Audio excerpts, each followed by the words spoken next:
Hello बच्चों, कैसे हैं आप। मैं अरविंद आर्य आप सभी का ऑनलाइन प्लेटफॉर्म पर स्वागत करता हूं। आज हम लेके आए एक और नया कॉन्सेप्ट। आज क्या पढ़ेंगे? आवेशित वलय के कारण विद्युत क्षेत्र की तीव्रता। आज का हमारा कॉन्सेप्ट क्या है? आवेशित वलय,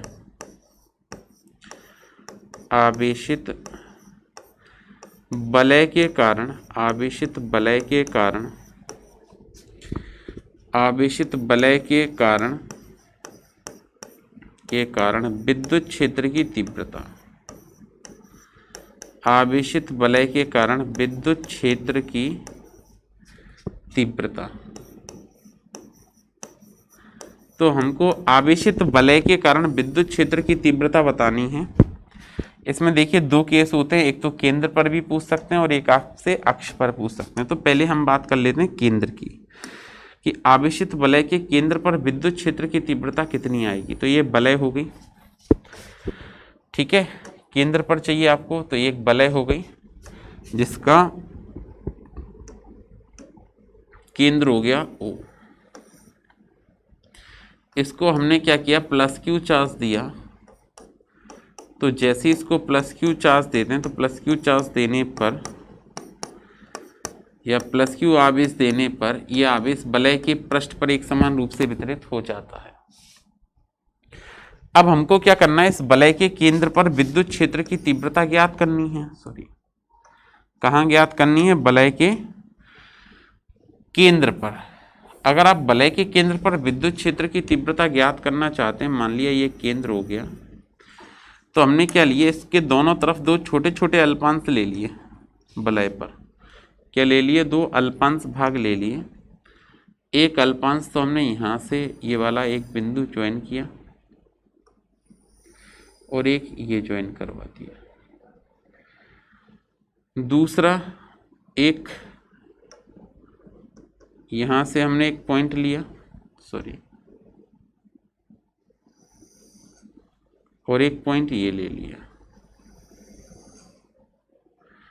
इन दोनों के कारण हमको क्या करना है, यहाँ पे विद्युत क्षेत्र बताना है, ठीक है।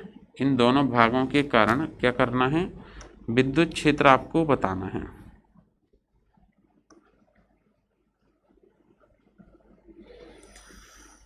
एक तो ये ले लिया, दूसरा ये ले लिया। ये दोनों एक दूसरे के ठीक अपोजिट लिए गए हैं, ये ध्यान रखना, एक दूसरे के ठीक विपरीत लिए गए हैं। अब देखिए हमने कहा कि ये एक छोटा सा सेक्शन हो गया, अल्पांश हो गया dl लंबाई का, और ये भी एक अल्पांश हो गया छोटा सा, कितनी लंबाई का? dl लंबाई का। तो हमने पढ़ा है कि इलेक्ट्रिक फील्ड इंटेंसिटी विद्युत क्षेत्र की तीव्रता सदिश राशि है। प्लस आवेश के कारण दिशा दूर की तरफ जाएगी, इस भी प्लस के कारण दिशा दूर की तरफ जाएगी। अब ये दोनों अगर अल्पांश के आवेश समान है तो और तीव्रताओं की दिशा एक दूसरे के विपरीत हो गई, तो ऐसे कई सारे छोटे छोटे अल्पांशों में इसको बांटा जा सकता है, और प्रत्येक अल्पांश के कारण विद्युत क्षेत्र की तीव्रता परिमाण में समान और दिशा में विपरीत होगी। इस कारण से यहाँ पे विद्युत क्षेत्र शून्य हो जाएगा। कितना हो जाएगा? नेट इलेक्ट्रिक फील्ड क्या हो जाएगा? 0 हो जाएगा। तो ये तो हो गई केंद्र की बात। बाकी इसको प्रूफ करके भी बताएंगे, ये हमने थ्योरेटिकल बता दिया। अब हम बात करते हैं आवेशित वलय के अक्ष पर विद्युत क्षेत्र की तीव्रता। तो हमारा अगला टॉपिक क्या है? आवेशित वलय के अक्ष पर, आवेशित वलय, आवेशित वलय के, आवेशित वलय के अक्ष पर, आवेशित वलय के अक्ष पर विद्युत क्षेत्र की तीव्रता। आवेशित वलय के अक्ष पर विद्युत क्षेत्र की तीव्रता, ठीक है। तो अब हमको कहाँ कैलकुलेट करनी है? आवेशित वलय के अक्ष पर कैलकुलेट करनी है विद्युत क्षेत्र की तीव्रता। तो हमने कहा आवेशित वलय के अक्ष पर विद्युत क्षेत्र की तीव्रता। तो आपको ऐसा कहा गया है कि हमने ऐसा माना कि एक वलय है, ठीक है। क्या लिया है हमने? एक वलय लिया है। इस वलय का एक वलय हो गई, ठीक है। समझ गए? थोड़ा और अच्छा बना लेते हैं। माना हमने क्या किया, ये वलय हो गई एक, इस वलय का जो केंद्र है वो O हो गया और त्रिज्या क्या हो गई R। माना एक आवेशित वलय, इस वलय का केंद्र O एवं त्रिज्या R है। जब इस वलय को हम प्लस क्यू चार्ज देते हैं, प्लस क्यू आवेश देते हैं, तो ये जो आवेश है वो वलय के पृष्ठ पर एक समान रूप से वितरित हो जाता है। ये जो आवेश है वो क्या होता है, वलय के पृष्ठ पर एक समान रूप से बट जाता है, एक समान रूप से वितरित हो जाता है। अतः वलय का सबसे पहले बात करते हैं वलय का पृष्ठीय आवेश घनत्व की, कि वलय का पृष्ठीय आवेश घनत्व क्या आएगा। तो देखो पहले वलय की हमने क्या मानी थी, त्रिज्या। कितनी थी त्रिज्या वलय की, R, केंद्र O, और वलय की त्रिज्या कितनी हो गई, यहाँ पे R हो गई। इसको हमने प्लस क्यू आवेश दिया तो वलय के पृष्ठ पर एक समान रूप से वितरित हो गया। ठीक है, तो वलय का सबसे पहले क्या ज्ञात करेंगे, पृष्ठीय आवेश घनत्व ज्ञात करेंगे। तो हम लिख लेते हैं यहाँ पे वलय का पृष्ठीय आवेश घनत्व। क्या लिखेंगे, वलय का, क्या लिखेंगे, वलय का पृष्ठीय आवेश घनत्व। तो यहाँ लिखा हमने वलय का पृष्ठीय आवेश घनत्व। तो वलय का पृष्ठीय आवेश घनत्व देखिए कितना बनेगा, तो ये बनेगा लैम्डा बराबर आवेश प्लस क्यू दिया बटे वलय का रेखीय आवेश घनत्व। नहीं, पृष्ठीय नहीं होगा क्योंकि ये रेखीय रेखा की तरह होता है, तो वलय का रेखीय, नहीं तो गोला बन जाएगा। ये वलय का रेखीय आवेश घनत्व, आवेश बटे लंबाई। लंबाई क्या है वलय की, 2 पाई r है। ये हो गया एक समीकरण। वलय की लंबाई कितनी है, 2 पाई r है। ठीक है, इतनी बात क्लियर हो गई। तो ये वलय का हमने क्या ज्ञात कर लिया, वलय का रेखीय आवेश घनत्व ज्ञात कर लिया। वलय का रेखीय आवेश घनत्व हमारे पास आ गया। फिर देखिए वलय के केंद्र O से, वलय का जो केंद्र है उसके केंद्र O से स्मॉल r दूरी पर, या वलय के केंद्र O से x दूरी पर वलय के अक्ष पर एक बिंदु P स्थित है। वलय के अक्ष पर एक बिंदु P स्थित है जिस पर हमको क्या करना है, इस आवेशित वलय के कारण विद्युत क्षेत्र की तीव्रता ज्ञात करनी है। तो विद्युत क्षेत्र की तीव्रता ज्ञात करने के लिए इस वलय पर हमने दो अल्पांश भाग लिए, वलय को दो अल्पांशों में डिवाइड कर दिया। ठीक है, विद्युत क्षेत्र की तीव्रता ज्ञात करने के लिए वलय पर हमने क्या किया, दो अल्पांश लिए। एक तो ये ले लिया AB, देख पा रहे होंगे आप सभी, एक अल्पांश ये ले लिया। दूसरा इसके अपोजिट डायरेक्शन में ले लिया दूसरा अल्पांश CD। एक तो इसकी दिशा में लिया एक अल्पांश AB, दूसरा इसकी विपरीत दिशा में अल्पांश लिया CD, और इन दोनों अल्पांशों की जो लंबाई है वो हो गई DL। कितनी लंबाई के अल्पांश लिए, DL लंबाई के। ठीक है, तो वलय के अल्पांश के कारण रेखीय आवेश घनत्व किसके कारण और ज्ञात करेंगे, वलय के अल्पांशों के कारण। तो हम वापस से लिखते हैं वलय के अल्पांश के कारण रेखीय आवेश घनत्व कितना आएगा। तो यहाँ लिखा हमने वलय के अल्पांश के कारण, वलय के अल्पांश के कारण, वलय के अल्पांश के कारण, रेखीय आवेश घनत्व, रेखीय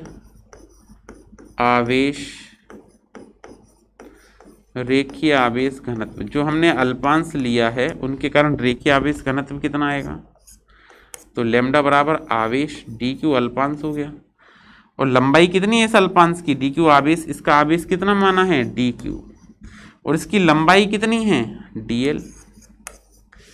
कितनी है लंबाई, DL है।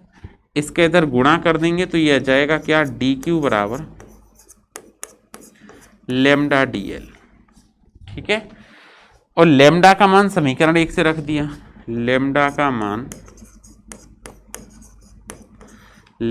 मान समीकरण 1 से रखने पर, समीकरण 1 से रखने पर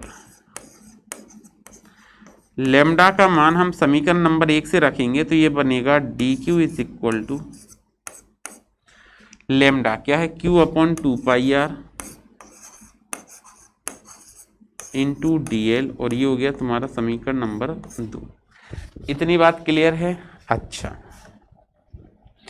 अब हमको करना क्या है, इसके बाद ये हमने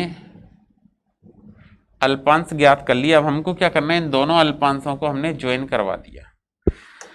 ये जो हमने 2 पॉइंट लिए थे, दोनों अल्पांश लिए थे, इसको वापस से किससे जोड़ दिया, बिंदु P से जोड़ दिया। बिंदु P से जोड़ेंगे तो इस तरह से जोड़ दिया हमने दोनों को। एक तो ये आ गया, ठीक है, और दूसरा इस तरफ से लिया था तो हमने दूसरे को इस तरह से जोड़ दिया दोनों को, ठीक है। एक मिनट, दूसरा अपोजिट डायरेक्शन में यहाँ से शुरू हुआ और हमने इसको इससे कनेक्ट कर दिया। कोई दिक्कत? ये दोनों अल्पांशों को इस बिंदु P से मिला दिया। तो हमने पढ़ा है कि ये बिंदु चार्ज की तरह, पॉइंट चार्ज की तरह, बिंदु आवेश की तरह व्यवहार करेंगे। और हमने पढ़ा है कि प्लस क्यू आवेश के कारण जो विद्युत क्षेत्र की तीव्रता होती है वो दूर की ओर होती है। तो इसके कारण जो विद्युत क्षेत्र की तीव्रता जाएगी वो इस तरह से दूर की तरफ जाएगी। कैसे जाएगी? दूर की तरफ जाएगी, ऐसे। तो देखें, प्लस क्यू आवेश के कारण जो विद्युत क्षेत्र की तीव्रता बनेगी वो हमको पता है ऐसे दूर की तरफ बनेगी। प्लस क्यू चार्ज के कारण जो तीव्रता आएगी वो दूर की तरफ आएगी। यहां भी बात करें कि दूसरे इस अल्पांश के कारण जो विद्युत क्षेत्र की तीव्रता जाएगी वो भी दूर की तरफ जाएगी। इस तीव्रता को हमने नाम दे दिया क्या? DE1।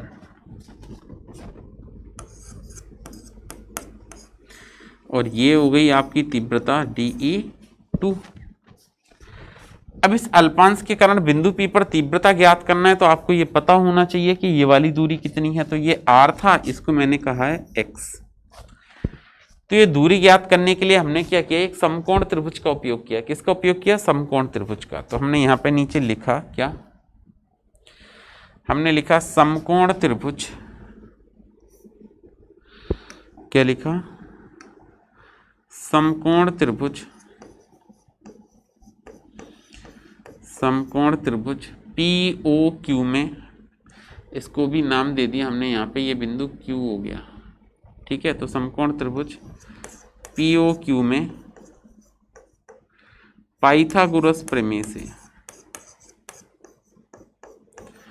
पाइथागोरस प्रमेय से, इसमें मैंने पाइथागोरस प्रमेय लगाई तो ये क्या कहता है, PQ कर्ण का स्क्वायर बराबर लंब का स्क्वायर प्लस आधार का स्क्वायर। तो PQ का मान यहाँ से तुम्हारे पास क्या बन गया? वो बन गया रूट में R square plus X square, ठीक है। या आप इसको क्या लिख सकते हैं, R square plus X square की पावर 1/2, ये लिख सकते हैं। अच्छा जी, ये हमने ये डिस्टेंस कैलकुलेट कर ली कि हमारे पास ये जो डिस्टेंस आई है वो है रूट में, ये जो वैल्यू है वो क्या है, रूट में R square plus X square है। अब हम क्या कहेंगे कि प्लस क्यू अल्पांश AB के कारण बिंदु P पर विद्युत क्षेत्र की तीव्रता, अल्पांश का जो चार्ज है, तो हमने क्या कहा, अल्पांश AB के कारण बिंदु P पर विद्युत क्षेत्र की तीव्रता। तो हमने इसको लिखा अल्पांश AB के कारण, क्या लिखेंगे यहाँ पे, हमने लिखेंगे अल्पांश AB के कारण, यहाँ पे लिखेंगे अल्पांश, अल्पांश AB के कारण, AB के कारण बिंदु P पर AB के कारण बिंदु P पर विद्युत क्षेत्र की तीव्रता, बिंदु P पर विद्युत क्षेत्र की तीव्रता, विद्युत क्षेत्र की तीव्रता अल्पांश के कारण, ये AB जो आपने अल्पांश लिया है इसके कारण बिंदु P पर तीव्रता चाहिए। तो जो तीव्रता आई वो आई DE1 बराबर क्या आएगी, DE1 बराबर KDQ अपॉन R स्क्वायर का मतलब रूट में R² प्लस X² का होल स्क्वायर, तो ये भी आ जाएगी KDQ bye R² plus X²। बात क्लियर हो गई। ये हो गया समीकरण नंबर 3। इसी प्रकार अल्पांश CD के कारण बिंदु P पर विद्युत क्षेत्र की तीव्रता, क्या कहेंगे, इसी प्रकार अल्पांश CD के कारण, इसी प्रकार अल्पांश CD के कारण बिंदु P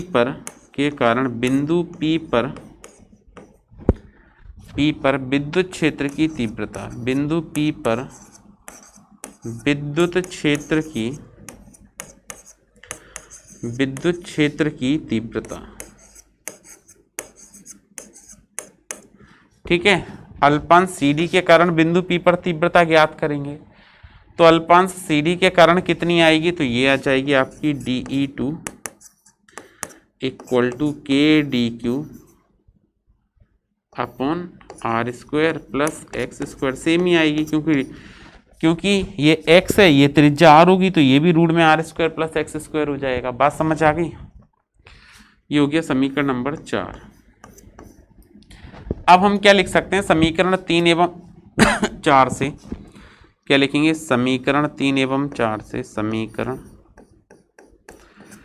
3 एवं 4 से, समीकरण 3 और 4 से अगर हम लिखेंगे तो ये बनेगा क्या, DE1 equal to DE2, DE1 equal to DE2,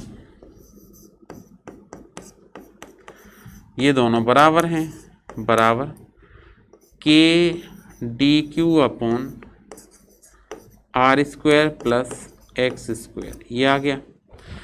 अब देखो यहां से हमने DQ का मान ज्ञात किया था समीकरण 2 में, तो DQ का मान समीकरण 2 से रखने पर क्योंकि रेखीय समाकलन करना पड़ेगा, तो हमने क्या लिखा, DQ का मान समीकरण 2 से रखने पर, का मान समीकरण 2 से रखने पर, DQ का मान रख रहे हैं हम किससे, समीकरण नंबर 2 से। तो ये क्या बनेगा, ये बनेगा DE1 equal to DE2 equal to KDQ, K upon R² plus X² into DQ कितना है, Q upon 2πr, Q upon 2πr into DL, ये बन जाएगा। तो ये हो जाएगा आपका क्या, समीकरण नंबर 5। ठीक है। अब अगर आपको इसको बिंदु P पर विद्युत क्षेत्र की तीव्रता ज्ञात करनी है, परिणामी तीव्रता ज्ञात करनी है, नेट इलेक्ट्रिक फील्ड ज्ञात करनी है, तो जो DE1 और जो DE2 हैं इसके कंपोनेंट करने पड़ेंगे, इसके घटक बनाने पड़ेंगे। DE1 और DE2 के आपको क्या करने पड़ेंगे, यहाँ पे तीव्रता ज्ञात करने के लिए इसके घटक बनाने पड़ेंगे। तो घटक कैसे बनाएंगे, तो देखिए हम इसके कंपोनेंट रिजॉल्व करते हैं, इसके घटक बनाते हैं। तो घटक देखिए कैसे बनेंगे इसके, अगर हम इसके घटक बनाते हैं तो ये जो DE1 है, ये घटक बनाने के लिए ये वाला एंगल हमने कहा थीटा और ये भी थीटा है, क्यों दोनों समान है, क्योंकि ये x है, ये r है और ये रूट में R² प्लस X² है, तो ये भी ट्राइंगल तो सेम ही है। ये क्या है, r है, ये x है, ये रूट में R² प्लस X² है। तो अगर ये थीटा है तो शीर्ष अभिमुख कोण से ये भी थीटा बनेगा और ये भी थीटा बनेगा। अब यहाँ पे हम DE1 और DE2 को दो कंपोनेंट में रिजॉल्व कर सकते हैं, दो घटकों में बांट सकते हैं। तो घटक में बांटेंगे तो इस पर आएगा एक कंपोनेंट क्या, ये DE1 cos थीटा, एक कंपोनेंट आ गया। इधर की तरफ इसका एक और घटक आएगा, वो आ जाएगा DE1 sin theta, DE1 sin theta. ये दो घटक बना दिए DE1 के। DE2 के भी ऐसे ही दो कंपोनेंट बनेंगे, तो एक तो ऊपर की तरफ जाएगा कंपोनेंट इसका, और ये क्या आएगा DE2 sin theta, DE2 sin theta, और एक इसका इधर ही की तरफ आएगा, और वो कंपोनेंट क्या आएगा DE2 cos थीटा। क्या आएगा DE2 cos थीटा, ये आ गया। यहां से देखें DE1 और DE2 आपस में समान है, DE1 और DE2 समान है, तो देखो D1 sin थीटा और DE2 sin थीटा परिमाण में समान और दिशा में विपरीत है, इसलिए एक दूसरे को निरस्त कर देंगे। क्या कहा कि इस चित्र में जो दो घटक बन रहे हैं DE1 sin थीटा और DE2 sin थीटा परिमाण में समान और दिशा में विपरीत हैं, अतः एक दूसरे को निरस्त कर देते हैं। तो हम क्या कहेंगे, चित्र से क्या कहेंगे, चित्र से घटक DE1 sin थीटा एवं DE2 sin theta, DE2 sin theta परिमाण में समान, DE2 sin थीटा परिमाण में समान, परिमाण में समान एवं दिशा में विपरीत है, परिमाण में समान एवं दिशा में विपरीत हैं, अतः ये एक दूसरे को निरस्त कर देते हैं, अतः ये एक दूसरे को, ये एक दूसरे, अतः यह, ये नहीं, अतः यह एक दूसरे को एक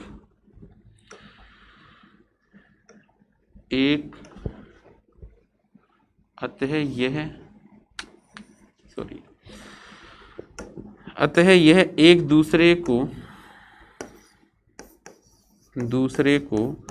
निरस्त कर देते हैं,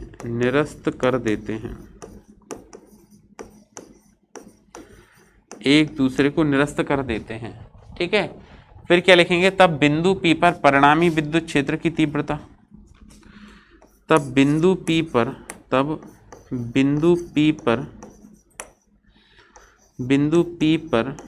परिणामी तीव्रता या नेट इलेक्ट्रिक फील्ड।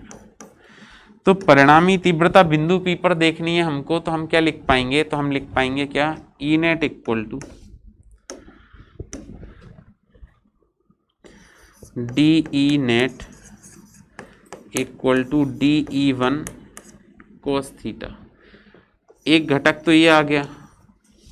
तो हमने दो तरीके बताए थे, एक तो बताया था कोई भी एक घटक आप ज्ञात कर लो फिर उसका समाकलन कर दो तो आ जाएगा, दूसरा बताया था ये सारे घटकों को जोड़ दो, जैसे D1 cos theta plus D2 sin cos theta plus D3 cos theta और सारे कंपोनेंट लेंगे तो ठीक है ना।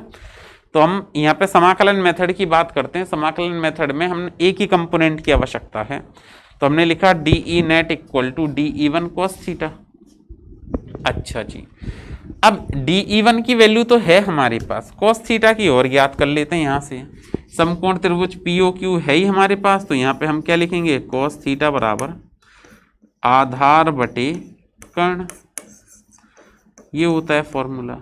अब बताएं आधार कितना है, थीटा के सामने वाली भुजा लंब, तो आधार हो गया x।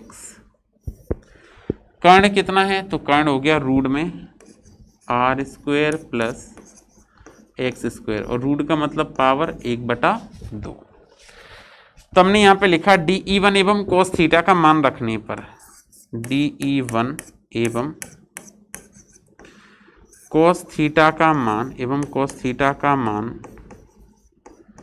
DE1 एवं cos थीटा का मान रखने पर, यहाँ पे हम क्या कर रहे हैं, एक तो DE1 का मान रख रहे हैं और एक cos थीटा का मान रख रहे हैं। तो आपने यहाँ पे जैसे DE1 और cos थीटा का मान रखा तो ये बनेगा क्या, DE नेट बराबर DE1 क्या है आपके पास में, K upon R square plus X square into Q upon 2πr, ठीक है, DL। ये तो DE1 का आ गया। cos थीटा क्या है, cos थीटा है x upon R square plus X square की पावर 1/2। इसको हम आगे सॉल्व करते हैं। आगे तुम इसको जैसे ही सॉल्व करोगे तो ये बनेगा क्या, DE नेट इक्वल टू, ये सॉल्व करके आएगा KQX अपॉन 2πr और यहाँ पे हो जाएगा R square plus X square की पावर 3/2। ठीक है, क्या बनेगा, KQX upon 2πr R square plus X square की पावर 3/2 इंटू DL, ये बन जाएगा। अब बिंदु P पर परिणामी तीव्रता कुल तीव्रता ज्ञात करने के लिए दोनों पक्षों का समाकलन करने पर, तो आगे लिखेंगे बिंदु P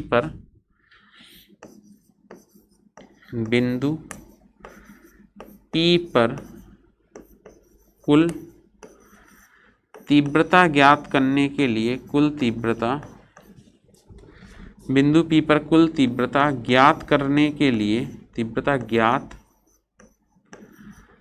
करने के लिए बिंदु P पर कुल तीव्रता ज्ञात करने के लिए दोनों पक्षों का समाकलन करने पर, दोनों पक्षों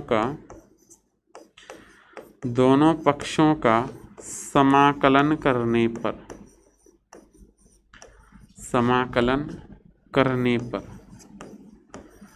तो दोनों पक्षों का समाकलन कर देते हैं यहाँ पे। तो यहाँ पे हो जाएगा समाकलन DE नेट बराबर समाकलन KQX upon 2πr R square plus 2πr R square plus X square की पावर 3/2 DL।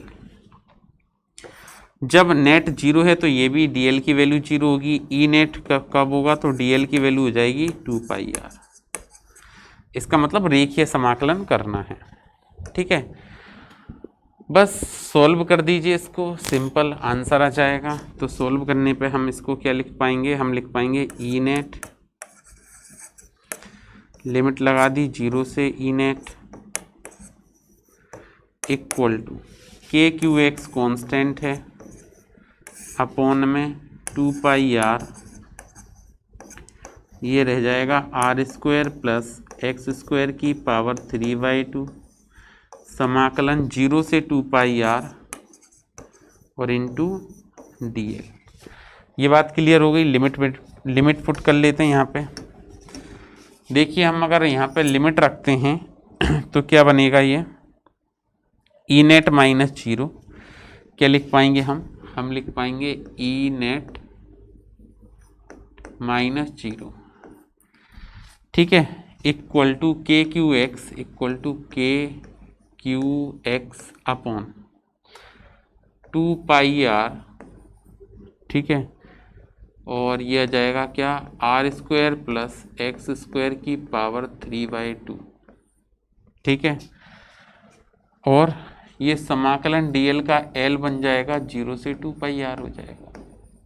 ठीक है, ई नेट माइनस 0 क्या आया, ये आया ई नेट इक्वल टू ये क्या बनेगा KQX upon 2πr R square plus X square की पावर 3/2 और लिमिट पुट करेंगे तो ये बनेगा 2πr माइनस 0। तो देखिए ई नेट क्या आ गया, ई नेट आ गया KQX अपॉन 2πr और ये क्या बना, R square plus X square की पावर 3/2 इंटू 2πr। ठीक है, अब एक बात ध्यान दीजिए, यहाँ पे 2πr से 2πr कैंसिल हो जाएगा, 2πr से ये 2πr कैंसिल हो गया, के की भी वैल्यू रख दिया तो ई नेट आ गया आपके पास क्या 1/4 pi epsilon not into QX upon r² plus x² की पावर 3/2। ये नेट इलेक्ट्रिक फील्ड आ गई कहाँ पे, पॉइंट P पर। ठीक है, अगर मैं बात करूं इसी में कि केंद्र पर कितनी होगी तो हमने लिखा केंद्र पर बात करें तो x का मान 0 आएगा, ये 0 रख दो तो ई नेट कितना हो जाएगा, ई नेट 0 हो जाएगा। ठीक है, तो ये वलय के कारण हमने विद्युत क्षेत्र की तीव्रता ज्ञात की। आज के लिए इतना ही, फिर मिलते हैं कल एक और नए कॉन्सेप्ट के साथ। तब तक पढ़ते रहिए, सुरक्षित रहिए। Thank you.